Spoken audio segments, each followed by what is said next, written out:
নির্বাচন কমিশনের অফিসের সামনে ছবিটা আপনাদের একবার দেখাতে চাই। এবং ভিতরে বৈঠক চলছে আজ দিনভর ভিতরে বৈঠক ছিল, কিন্তু বাইরে ছিল বিক্ষোভ।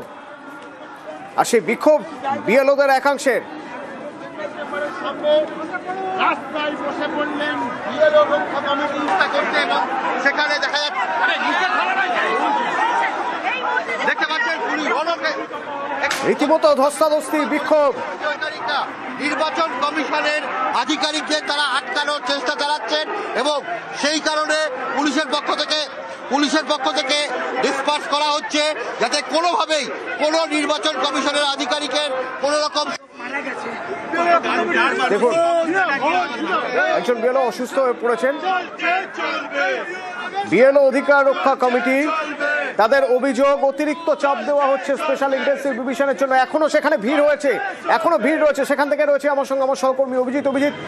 প্রথমে একটু জানতে চাইবো কি হয়েছিল, কতক্ষণ ধরে এই বিক্ষোভ চলেছে, বিক্ষোভের পুঙ্খানুপুঙ্খ, তারপর জানতে চাইবো এখনকার ছবিটা, কারণ এখনো তো ভিড় হয়ে রয়েছে দেখছি এখানে।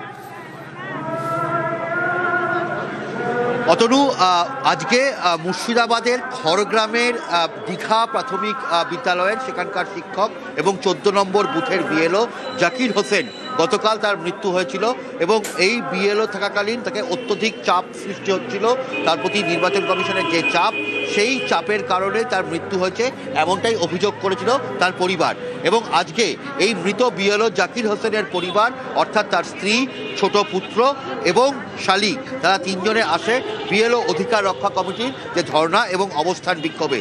এবং সেখান থেকেই এই জাকির হোসেনের পরিবার তারা মুখ্য নির্বাচনী আধিকারিকের সঙ্গে মনোজ কুমার আগরওয়াল তার সঙ্গে দেখা করতে যান, এবং এই দেখা করতে যাওয়া নিয়েই সমস্যার সূত্রপাত। কারণ আজকে অবজারভারদের নিয়ে একটি বিশেষ বৈঠক ছিল নির্বাচন কমিশনের দপ্তরের ঠিক বিপরীতে বেঙ্গল চেম্বার অফ কমার্সে, এবং যে সময় দেখা করতে যান সেই সময় মুখ্য নির্বাচনী আধিকারিক মনোজ কুমার আগরওয়াল তিনি বেরোবেন, ফলে বেশ খানিকক্ষণ রাস্তার ওপরই বসেছিলেন এই বিএলও অধিকার রক্ষা কমিটির সদস্যরা এবং এই মৃত জাকির হোসেনের পরিবার।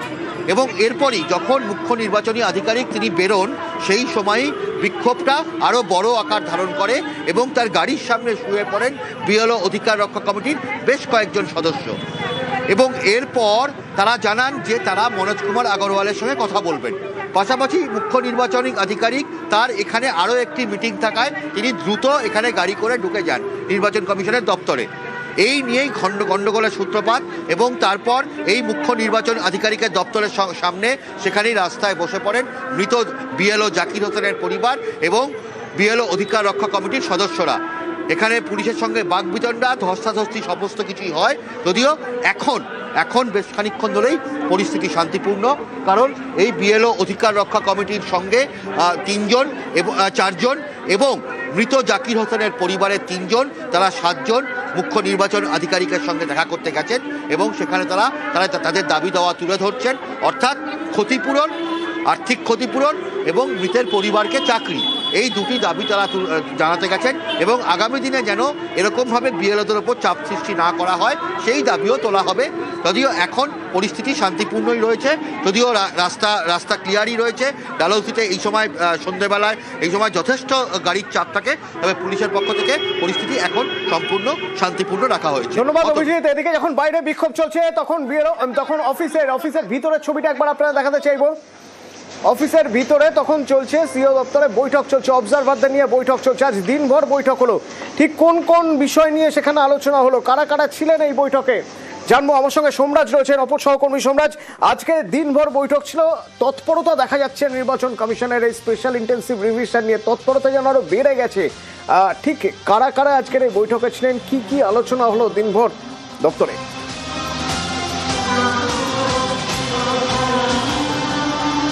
দেখো, এই মুহূর্তে জেলা শাসকদের সঙ্গে বৈঠক চলছে রাজ্যের মুখ্য নির্বাচনী আধিকারিকের। জেলা শাসকদের সঙ্গে বৈঠকে যেটা সবথেকে গুরুত্বপূর্ণ নির্দেশ দেওয়া হলো, যে নির্দেশ এই মুহূর্তে দাঁড়িয়ে সবথেকে গুরুত্বপূর্ণ, তার কারণ এসআইআর প্রক্রিয়ায় যে বিষয়কে কেন্দ্র করে সবথেকে বড় ইস্যু হতে চলেছে সেটা হচ্ছে মৃত ভোটার। এখনো পর্যন্ত রাজ্যে 15 লক্ষেরও বেশি মৃত ভোটারের সন্ধান পাওয়া গেছে এই এসআইআর প্রক্রিয়া চলাকালীন। আর কিছুক্ষণ জেলা শাসকদের সঙ্গে বৈঠক চলাকালীন রাজ্যের মুখ্য নির্বাচনী আধিকারিক স্পষ্ট নির্দেশ দিয়েছেন যে প্রত্যেকটি বিধানসভার যারা ইলেকটোরাল রেজিস্ট্রেশন অফিসার রয়েছেন তাদের সার্টিফিকেট দিতে হবে যে তাদের বিধানসভার অধীনে যখন ড্রাফট রোল প্রকাশ হবে সেই সময় কোনো মৃত ভোটারের নাম থাকবে না। অর্থাৎ এক্ষেত্রে একটা বিষয় স্পষ্ট, ড্রাফট রোল প্রকাশের পরেও যদি কোনো মৃত ভোটারের নাম থেকে থাকে তাহলে কিন্তু নির্বাচন কমিশন পদক্ষেপ করবে শাস্তিমূলক। অন্তত এই বার্তাই রাজ্যের মুখ্য নির্বাচনী আধিকারিকের তরফ থেকে দিয়ে দেওয়া হলো সব জেলা শাসক তথা ডিস্ট্রিক্ট ইলেকশন অফিসার এবং 294 জন ইলেকটোরাল রেজিস্ট্রেশন অফিসারকে জানিয়ে দেওয়া হলো যে প্রত্যেকটি ইআরওকে সার্টিফিকেট দিতে হবে যে তার বিধানসভার যে রোল অর্থাৎ যে ভোটার তালিকা, যে তালিকা এসআইআর এর পর তৈরি হচ্ছে সেই তালিকায় যাতে কোনো মৃত ভোটারের নাম না থাকে। আর এক্ষেত্রেও বৈঠকে এখন প্রশ্ন তোলা হয়েছে একাধিক জেলা শাসকদের উদ্দেশ্যে যে তারা কেন মৃত ভোটারদের নাম তুলতে এত সময় নিচ্ছেন। এই প্রশ্ন তোলা হয়েছে যেখানে আর মাত্র 5 থেকে 6 দিন সময় রয়েছে। 4 ডিসেম্বর অনলাইনে ফর্ম আপলোডিং এবং ডিজিটাইজেশন প্রক্রিয়া শেষ সময়, কিন্তু সেখানেও কেন এত সময় লাগাচ্ছেন জেলা শাসকরা, কেন এত সময় লাগাচ্ছেন ডিস্ট্রিক্ট ইলেকশন অফিসাররা? এই প্রশ্ন তুলেছেন রাজ্যের মুখ্য নির্বাচনী আধিকারিক মনোজ কুমার আগরওয়াল বলে কমিশন সূত্রে জানা যাচ্ছে। এছাড়াও বলা হয়েছে যে মৃত ভোটারের তালিকা নিখুঁতভাবে বিশ্লেষণ করতে হবে যাতে আগামী দিনে কোনো অভিযোগ উঠে না আসে। পাশাপাশি বৈঠকে এটাও বলা হয়েছে যাদের লিঙ্ক হচ্ছে তাদের বাবা বা ঠাকুরদার সঙ্গে সেই লিঙ্কগুলিকে আরও একবার পরীক্ষা করতে হবে। এই নির্দেশ জেলা শাসকদের সঙ্গে বৈঠকে দিয়েছেন ইতিমধ্যেই রাজ্যের মুখ্য নির্বাচনী আধিকারিক। সিও দপ্তর থেকে বৈঠকে যোগ দিয়েছেন রাজ্যের মুখ্য নির্বাচনী আধিকারিক মনোজ কুমার আগরওয়াল। অন্যদিকে বেঙ্গল চেম্বার অফ কমার্সে রয়েছেন 13 জন অবজারভার যাদেরকে জাতীয় নির্বাচন কমিশন গতকাল নিয়োগ করেছেন, তারাও সেই বৈঠকে যোগ দিয়েছেন। এখানে আমার একটা প্রশ্ন থাকবে এই যে বলা হচ্ছে যে যাদের নাম লিংক করা হয়েছে, হ্যাঁ, তাদের নাম নতুন মানে তাদের ক্ষেত্রে আবার রিভিউ করা হবে। এই রিভিউয়ের যৌক্তিকতাটা কোথায়?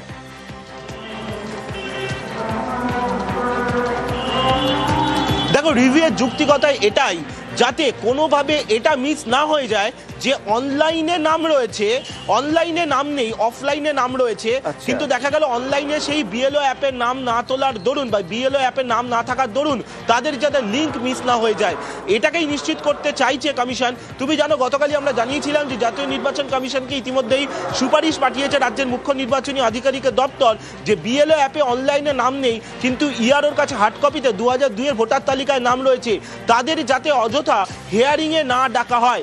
এই সুপারিশ ইতিমধ্যেই সিও দপ্তর থেকে করেছে জাতীয় নির্বাচন কমিশনকে। আজকের এই বিষয়টাই মনে করিয়ে দিয়ে স্পষ্ট জানাচ্ছেন রাজ্যের মুখ্য নির্বাচনী আধিকারিক বৈঠকে যাতে কোনোভাবেই এই লিঙ্কটা কোনোভাবেই যাতে গন্ডগোল বা কোনো রকম বিতর্ক তৈরি না করে। সেই কারণে 2002 এর ভোটার তালিকায় যাদের বাবার নাম বা ঠাকুরদার নাম রয়েছে তাদের সঙ্গে লিঙ্ক আরও একবার চেক করে নিতে হবে। এক্ষেত্রে আরও একটা বিষয় রয়েছে, যদি কোনো কারণে মিস হয়ে যায়, অর্থাৎ দেখা গেল লিঙ্ক করতে ভুলে গেলেন বুথ লেভেল অফিসাররা, সেটাও শেষ মুহূর্তে বিএলওদের জানিয়ে দেওয়া, কারণ বিএলও অ্যাপে এডিটের অপশন রয়েছে, অর্থাৎ বিএলও যে অ্যাপে বুথ লেভেল অফিসাররা কাজ করছেন সেখানে এডিটের অপশন রয়েছে। প্রয়োজন মনে করলে সেখানে গিয়ে এডিট অপশনে গিয়ে লিঙ্ক করাতে পারবেন যদি কোনো কারণে বিএলওরা মনে করেন যে তাদের সেই লিঙ্কটা মিস হয়ে গেছে, তাই আরো একবার মনে করিয়ে দেওয়া। আচ্ছা, ধন্যবাদ সোমরাজ।